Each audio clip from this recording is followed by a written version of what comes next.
মাটির আন্দোলন শুরু হয়েছে নন্দীগ্রাম। আজকে সেই নন্দীগ্রামকে ছেড়ে আপনি পালিয়ে গেলেন, হেরে গেলেন বলে 1956 ভোটে আবার হারবেন, ভবানীপুর থেকে আবার হারবেন। লাইট বন্ধ করে অন্ধকার করে যাকে জিততে হয়েছে সে এসে ভবানীপুরে জিতবে, এই আশাটা মানে সত্যি সে কি বলবো, জেগে ঘুমানোর মতন অবস্থা রয়েছে।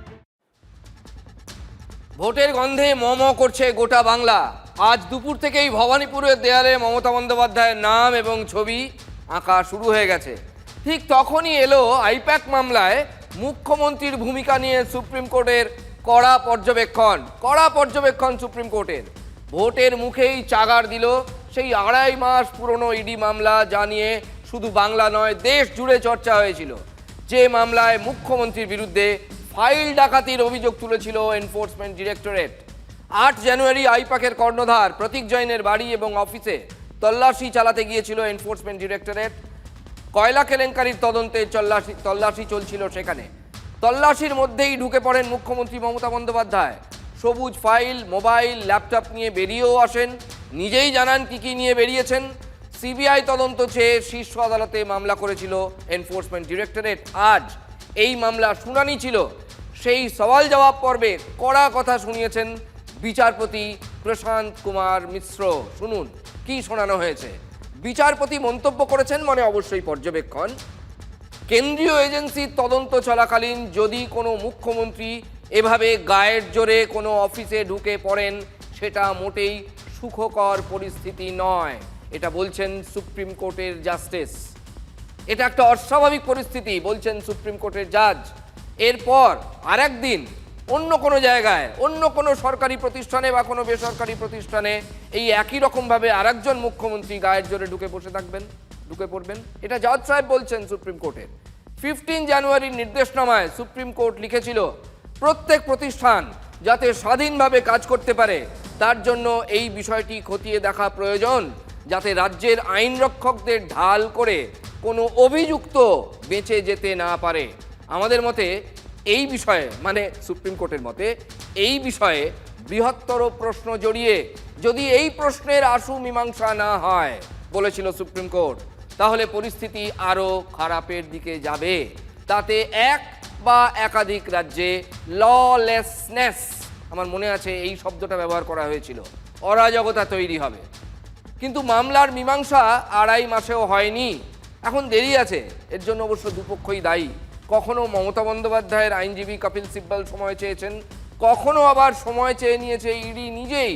ফেব্রুয়ারিতেই ঠিক হয়ে যায় শুনানি হবে দোলের পর।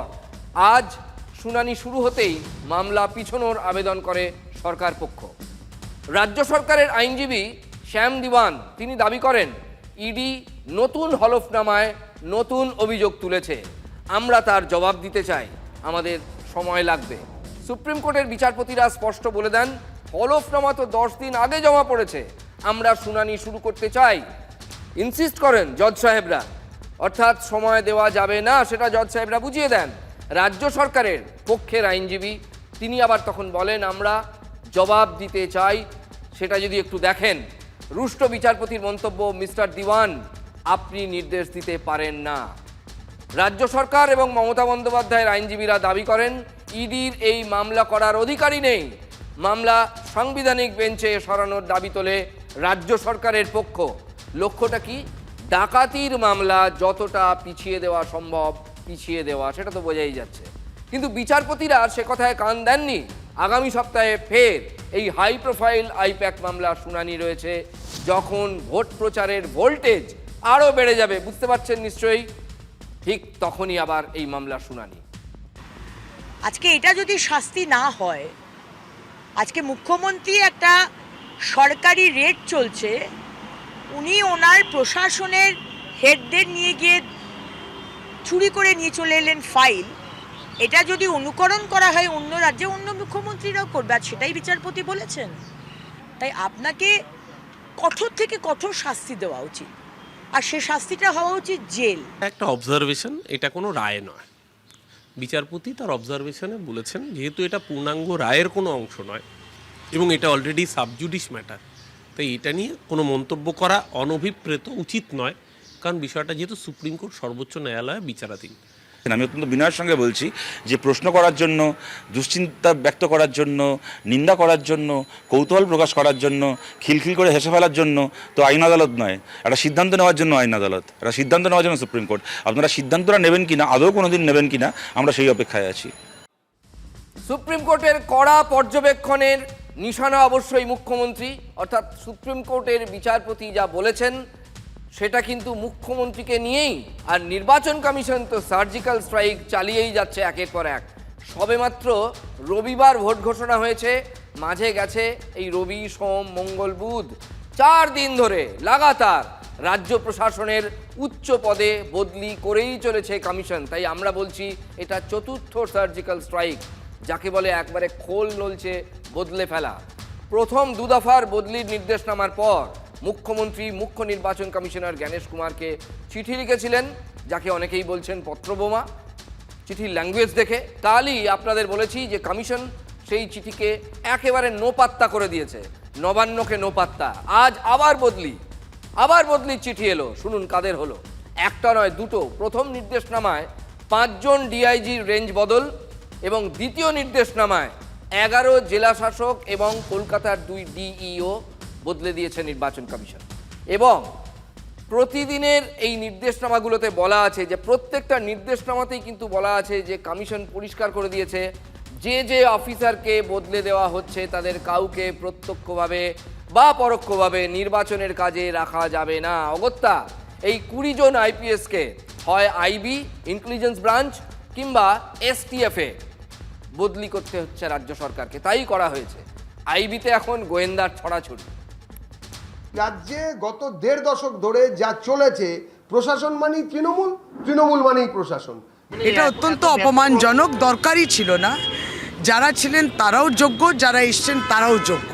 এখানকার আইন শৃঙ্খলা সমস্যার জন্য যারা দায়ী, যারা সিরিয়াসলি সাধারণ মানুষকে সুরক্ষা দিতে পারেননি, শান্তি দিতে পারেন, তাদের এই পদে থাকার অধিকার নেই। অ্যান্টি ইনকামবেন্সি মানে প্রতিষ্ঠান বিরোধী হাওয়া, তার মোকাবিলায় শাসক দল তৃণমূল কংগ্রেস এবার 74 জন সিটিং এমএলএকে বদলে দিয়েছে, টিকিট দেয়নি। দিকে দিকে বিদ্রোহ, ক্ষোভের আগুন জ্বলছে। কোথাও নেতা নিজে ইনভলভ, মানে এমএলএ নিজে, কোথাও বকলমে তিনি আছেন কিন্তু অনুগামীরা সামনে আছেন। প্রার্থী তালিকা ঘোষণা হলে ক্ষোভ বিক্ষোভ হয়, তৃণমূলে একটু বেশিই হয়, এটা নতুন কিছু নয়। দলে একাধিক গোষ্ঠী রয়েছে, কোথাও কোথাও ততোধিক গোষ্ঠী রয়েছে। কর্মীদেরও পছন্দ অপছন্দ বলে একটা ব্যাপার থাকে, সব না হয় বোঝা গেল। প্রার্থী বাছাইয়ের সময় মমতা, অভিষেক এই সমস্ত 7-5 কথা যে ভাবেননি এটা তো নয়, এটা হতে পারে না। তড়িঘড়ি কোনো সিদ্ধান্ত নিশ্চয়ই তারা নেননি। তারপরেও কেন বিক্ষোভ সামাল দিতে পারলো না তৃণমূল? হুগলি চুঁচুড়ার অসিত মজুমদার, পূর্বস্থলী উত্তরের তপন চট্টোপাধ্যায় তারা পরিষ্কার বলে দিয়েছেন রাজনীতিই ছেড়ে দেবেন। রাজনীতি আর করবো না, রাজনীতি থেকে বিশ্রাম নিলাম।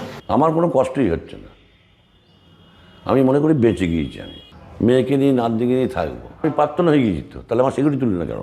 একদম তো বেকার হয়ে যাবো না, যদি মনে করি আবার ঘুরে নামবো, প্র্যাকটিস করবো।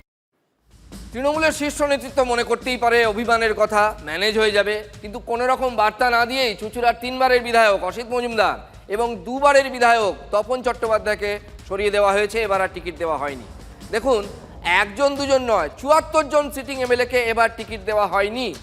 বিবেক গুপ্তা, রত্না দে নাগ, সাবিত্রী মিত্ররা কেউ এবার টিকিট পাননি। 15 বছরের প্রতিষ্ঠান বিরোধিতা এবং সেই হাওয়া, সেটা সামাল দিতে তৃণমূলকে এই ঝুঁকি নিতে হয়েছে। আপনি ব্যাখ্যা করতে পারেন, কেউ বলতে পারেন এটা খুব বোল্ড স্টেপ, সাহসী সিদ্ধান্ত। আমি কালকেই বলছিলাম, আবার কেউ লজিক সাজাতে পারে এমন যে ভয়ে জুজু হয়ে এই সিদ্ধান্ত নিতে হয়েছে সরকারটাকে বাঁচানোর জন্য, যে বাবা আগে সরকারটা বাঁচুক। পুরনো প্রবীণদের সরিয়ে দেবাংশুদের মতো নবীন মুখ আনলেই কি কেল্লা ফতে হয়ে যাবে? এই যে চুঁচুড়ার মতো জায়গায় তৃণমূলের যুক্তি হলো যে বিধায়কদের দাঁড় করাতে দল যাদেরকে দাঁড় করায়নি, হয়তো তাদের পারফরমেন্সে কোনো গণ্ডগোল আছে, বা লোকাল লেভেলে হয়তো সেই সব বিধায়কের বিরুদ্ধে যথেষ্ট ইমেজের ব্যাপার আছে, মানে ভাবমূর্তির ব্যাপার আছে, মূলত তারাই টিকিট পাননি, এই কারণেই তাদেরকে টিকিট দেওয়া হয়নি। এটা ইন্টারনাল যুক্তি তৃণমূলের। অভিষেক বন্দ্যোপাধ্যায়ের কথায় পারফরমেন্স, যারা ভালো কাজ করতে পারেননি তাদের টিকিট জোটেনি। প্রবল প্রতিষ্ঠান বিরোধিতায় দলের ভাবমূর্তি রক্ষায় যদি শেষ কথা হয়ে থাকে, তাহলে তো প্রশ্ন উঠবে শাসক শিবিরে জ্যোতিপ্রিয় মল্লিকের মতো নেতা কি করে টিকিট পেলেন ভাবমূর্তি যদি প্রশ্ন হয়। 98 সালে যারা এসছে তাহলে দলের মর্যাদা পাবে না, যারা পরে এসছে সিপিএম থেকে এসছে বিজেপি থেকে এসছে তাদের দাম বেশি, তাদের দাম বেশি। একবার বিজেপি, একবার সিপিএম, একবার তৃণমূল, তাদের দাম বেশি। শেখ এবং দিদি মনে করেছে আমার চাইতে দেবাংশু বেটার হবে। ওকে থ্যাঙ্কস, আমরা তো চুনোপুটির লোক।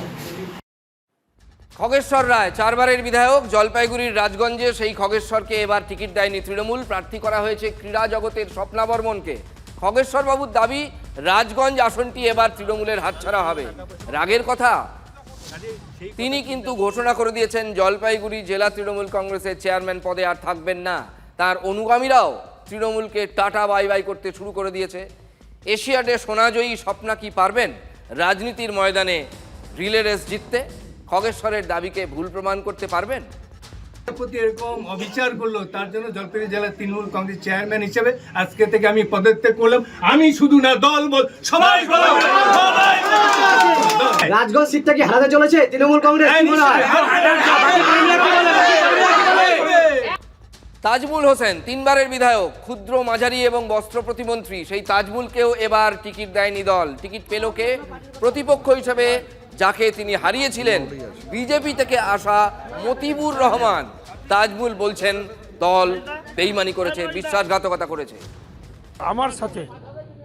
আমার সাথে বিশ্বাসঘাতকতা করেছে। 2021 সালে যাকে আমি 77,000-এর অধিক ভোটে হারিয়েছিলাম, সেই লোকটা হঠাৎ করে এসে বিজেপি থেকে এসে হঠাৎ করে রাতে রাত টিকিট পেয়ে যায়।